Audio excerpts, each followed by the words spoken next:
झोपेतून जागा झाला आणि ओरडला, अब्बाजान! अब शिवाजी को कौन पकडेगा? हा सवाल विजापूर दरबार उपस्थित झाला आणि फाजल खान आणि सिद्दी जोहर यांनी प्रचंड फौज घेऊन मराठी मुलकाकडे निघाले. ते कसे म्हणाल? उन्मत्त सिद्दी जोहर!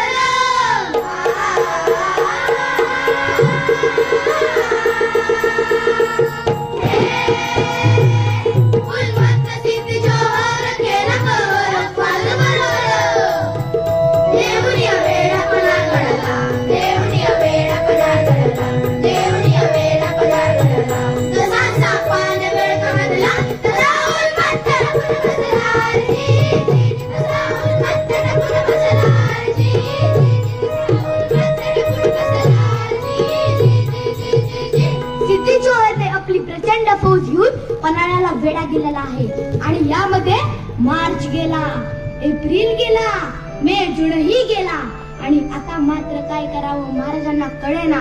आणि मग हाय सुजणार शुभाला हो सिद्धीने घातला घाला, सिद्धीने घातला घाला, हो सिद्धीने घातला घाला. येत विचार मनामध्ये आला कणी मी गावमनी उपजला, गावमनी उपजला कणी मी गावमनी उपजला. आला शरण सांग सिद्धीला हो देतो मनागड किल्ल्याला, देतो मनागड किल्ल्याला, हो देतो मनागड किल्ल्याला. उद्या करतो दस्तखत येतो तुमच्या भेटीला, जी जी जी तुमच्या भेटीला, जी जी जी तुमच्या भेटीला, जी जी जी जी जी. शक्तीपेक्षा युक्ती महत्वाची असते आणि या वेळेला महाराजांनी आपल्यासारखा दिसणारा, आपल्यासारखा बोलणारा तो म्हणजे शिवा काशी त्याला बोलावून घेतलं आणि विचारलं, शिवा आमचं रूप घेऊन सिद्धीला भेटायला जातोस? आणि शिवानं सांगितलं, होय महाराज जातो की, पण शिवा याचा परिणाम काय होईल माहितीये तुला? होय महाराज, मी जर सिद्धीला भेटायला गेलो तर सिद्धी मला ठार केल्याशिवाय राहणार नाही. एवढंच ना, पण राजा तुम्ही सुखरूप विशाळगडावरती पोहोचला तर लाख शिवाडा आम्ही तयार होतील. आणि ही जर संधी मला तुम्ही दिली राजा तर या शिवाच्या जीवाचं सोनं विध राजा, तेवढी संधी द्या की मला. त्यावेळेला महाराजांनी शिवाला कडकडून मिठी मारली आणि त्यावेळेला महाराजांच्या डोळ्यातील अश्रू शिवाच्या पाठीवर पडला आणि शिवा म्हणाला, राजा, माझ्यासारख्यांसाठी आपल्या डोळ्यातून अश्रू आला, आणखी काय पाहिजे या शिवाला? पडलेल्या एका टिपासाठी मरण पत्करेल हा शिवा. आणि मग ठरल्याप्रमाणे 600 मावळ्यांना घेऊन बाजीप्रभू बांधल महाराजांची पालखीहून निघाले आणि दुसऱ्या पालखीत शिवा काशीद यांना घेऊन निघाले. ते कसे? रात्रीच्या पहिल्या प्रहरास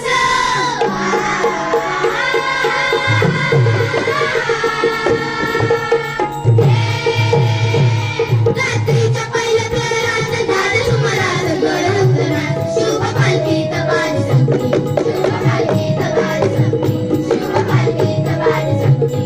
पावसानं ओली झाली धरती, पावसानं ओली झाली धरती, पावसानं ओली झाली धरती. रात अंधार मावळ झालती, रात अंधार मावळ झालती, रात अंधार मावळ झालती. दुसऱ्या पालखीत शिवा काशीत मोठ्या रूपात चालला दादा.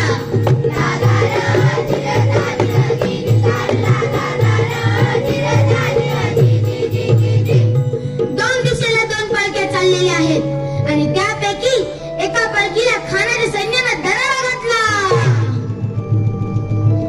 पालखीतनं शिवाला बाहेर काढलं, सिद्धी समोर बसवलं आणि या वेळेला दोन संशयित डोळे रोखले गेले शिवावर. त्यातल्या एकानं सांगितलं, हुजूर, ये शिवाजी नहीं हो सकता. क्यों नहीं हो सकता? आणि तोवर बातमी आली, हुजूर, हुजूर, शिवाजी भाग गया, शिवाजी भाग गया. आणि कडाडला सिद्धीने म्यानातून तलवार बाहेर काढली, शिवावर धरली. सच बता तू कौन है? शिवा म्हणाला, अरे मैं हूँ शिवाजी. सच बता तू कौन है, वरना मारा जाएगा. शिवा हसला आणि म्हणाला, अरे जन्माला जरी शिवा काशीद म्हणून आलो असलो तरी मरताना शिवाजी महाराज म्हणून मरतोय. हे भाग्य काय कमी आहे का? आणि कडाडला सिद्धीची तलवार चालली गेली, शिवावर धरल्या गेली, शिवा मारला गेला, शिवा रक्ताळला, शिवा धरणीवर कोसळला, शिवा संपला. ज्यानं स्वराज्यासाठी छत्रपती शिवाजी महाराजांसाठी आपल्या प्राणाचं बलिदान दिलं तो म्हणजे शिवा काशीद. इकडं बाजीनं तोवर गजापूरची खिंड गाठली आणि बाजी म्हणतायत, राजा आता येळ करू नका. तुम्ही निम्मी फौज घेऊन विशाळगडावरती रवाना व्हा. आम्ही खिंडीत राहून शत्रूला अडवून धरतो. आणि राजा म्हणतायत, नाही बाजी, जीवाची बाजी लावून आपण इथपर्यंत आलोय. आता जे होईल ते मिळून करू. आणि बाजी म्हणतायत, नाही राजा, लाख मेले तरी चालतील, पण लाखांचा पोशिंदा जगला पाहिजे. राजा, लाखांचा पोशिंदा जगला पाहिजे. आपण विशाळगडावरती रवाना व्हा आणि पोहोचल्यात की आम्हाला तोफेचा इशारा द्या. तोवर आम्ही खिंडीत राहून शत्रूला अडवून धरतो. आणि मग खिंडीच्या तोंडावर काय प्रकार झाला? उभा राहुरी बाजी खिंडीला, विनवणी करी शिवबाला. तुम्ही सुखरूप इथनं जावा, तोफ उडवावा त्यावर इशाऱ्याला. तुम्ही गेला पाहिजे बघा राजा विशाळगडाला. तुम्ही गेला पाहिजे बघा राजा विशाळगडाला. तुम्ही गेला पाहिजे बघा राजा विशाळगडाला. आलो आलो राधिंतीला, ही काय करतो सिद्धीला. सारं युक्त तांबड फुट